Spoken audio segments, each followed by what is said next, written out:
Doctor अल्लामा मोहम्मद इकबाल 20वीं सदी के एक मारूफ शायर, मुसन्निफ, कानूनदान, सियासतदान, मुस्लिम सूफ़ी और तहरीक पाकिस्तान के नामवर शख्सियत थे। वो उर्दू और फ़ारसी में शायरी करते थे। शायरी में बुनियादी रुझान तसूफ़ और अहयाए उम्मत इस्लाम की तरफ से था।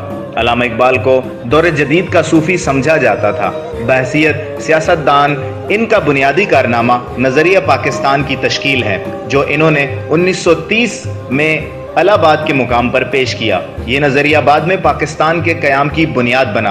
अल्लामा इकबाल 9 नवंबर 1877 को सियालकोट में शेख नूर मोहम्मद के घर पैदा हुए। अल्लामा इकबाल के आबा व अजदाद कबूल इस्लाम के बाद 18वीं सदी के इख्तिताम या 19वीं सदी के अव्वल में कश्मीर से हिजरत करके सियालकोट आए। मीर हसन के ज़ेर असर इकबाल के दिल में सर सैयद की मोहब्बत पैदा हो गई, जो बाज़ इख्तिलाफात के बावजूद आखिर दम तक कायम रही। मुसलमानों की खैरख्वाही का जज्बा तो इकबाल के घर की चीज़ थी, मगर मीर हसन की तरबियत ने इस जज्बे को एक इल्मी और अमली सिमत दी।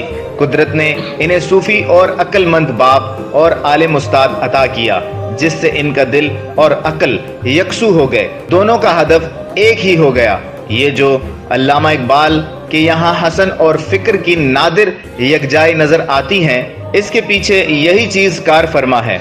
16 बरस की उम्र में अल्लामा इकबाल ने मैट्रिक का इम्तिहान फर्स्ट डिवीज़न में पास किया। तमगा और वजीफ़ा मिला। 1899 में अल्लामा इकबाल ने FA किया और मज़ीद तालीमात के लिए लाहौर आ गए। यहाँ गवर्नमेंट कॉलेज में BA की क्लास में दाखिला लिया। अंग्रेज़ी फ़लसफ़ा और अरबी के मज़ामीन मुंतखब किए। अंग्रेज़ और फ़लसफ़ा गवर्नमेंट कॉलेज में पढ़े और अरबी पढ़ने के लिए ओरिएंटल कॉलेज जाते, जहाँ फैज़ुल हसन सहारनपुरी रहमतुल्लाह अलैह जैसे बेमिसाल उस्ताद मौजूद थे। अल्लामा इकबाल तकरीबन 4 साल तक ओरिएंटल कॉलेज में रहे। अलबत्ता बीच में 6 माह की रुख्सत लेकर गवर्नमेंट कॉलेज में अंग्रेज़ी पढ़ाई। आला तालीम के लिए कनाडा या अमेरिका जाना चाहते थे, मगर आर्नल्ड के कहने पर इस मकसद के लिए इंग्लिस्तान और जर्मनी का इंतखाब किया। 1903 में असिस्टेंट प्रोफेसर अंग्रेज़ी की हैसियत से इकबाल का गवर्नमेंट कॉलेज में तकर्रुर हुआ। बाद में फ़लसफ़े के शोबे से चले गए। 25 दिसंबर 1905 को अल्लामा इकबाल आला तालीम के लिए इंग्लिस्तान गए।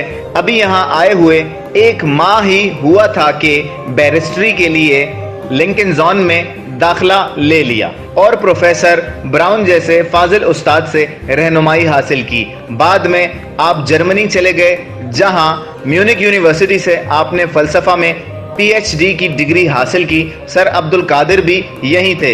इस ज़माने में कैम्ब्रिज के उस्तादों में डॉनेट हेड, मैग्रेट, वार्ड, ब्राउन और नेकलेस जैसी नादिर और शोहरा आफाक हस्तियां भी शामिल थीं। ब्राउन और नेकलेस अरबी और फ़ारसी ज़ुबानों के माहिर थे। आगे चलकर नेकलेस ने इकबाल की फ़ारसी मसनूवी इसरार खुदी का अंग्रेज़ी का तर्जुमा भी किया, जो अगरचे इकबाल को पूरी तरह पसंद नहीं आया, मगर इससे अंग्रेज़ी ख्वां यूरोप के शहरी और फ़िक्र हलकों में इकबाल के नाम और काम का जुज़वी तारुफ हो गया। म्यूनिक यूनिवर्सिटी ने इन्हें डॉक्टरेट दी। डॉक्टरेट मिलते ही लंदन वापस चले आए। बैरिस्टर के फाइनल इम्तिहानों की तैयारी शुरू कर दी। जुलाई 1908 को नतीजा निकला। कामयाब करार दिए गए। वतन आने के लिए रवाना हो गए। कुछ अरसे बाद चीफ कोर्ट पंजाब में वकालत शुरू कर दी। अलबत्ता बाद में हुकूमत पंजाब की दरख्वास्त और सरार पर 10 मई 1910 से गवर्नमेंट कॉलेज लाहौर में आर्जी तौर पर फ़लसफ़ा पढ़ाना शुरू कर दिया, लेकिन साथ वकालत भी जारी रखी। वक्त के साथ मसरूफियात बढ़ती गईं। कई इदारों और अंजुमनों से ताल्लुक पैदा हो गया। एक गवर्नमेंट कॉलेज पंजाब और बर्रे सगीर के कई जामियात के साथ इकबाल का ताल्लुक पैदा हो गया।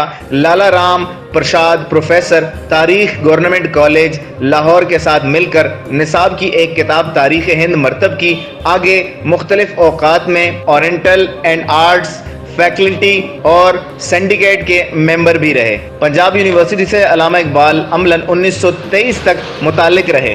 इस बात का ख्वाहिशमंद हूँ पंजाब शुमाल मगरबी सरहदी सूबा सिंध बलोचिस्तान में मुसलमानों की आज़ाद मुमलिकत कायम की जाए। वो ख्वाब जैसे अल्लामा इकबाल ने देखा जो पूरी मिल्लत की उमंगों आरजू की अलामत बन गया। अल्लामा इकबाल हसास दिल और दिमाग के मालिक थे। आपकी शायरी हमेशा बर्रे सगीर के मुसलमानों के लिए मशल राह ही रहेगी। यही वजह है कि कलाम इकबाल दुनिया के हर हिस्से में पढ़ा जाता है और मुसलमानान बर्रे सगीर इसे बड़ी अकीदत के साथ ज़ेर मुताला रखते हैं और इनके फ़लसफ़े को समझते हैं। इकबाल ने नई नस्ल में इनकलाबी रूह फूंकी और इस्लाम अज़मत को उजागर किया। हमारे चैनल को सब्सक्राइब करें, बेल आइकन को क्लिक करना ना भूलें। शुक्रिया।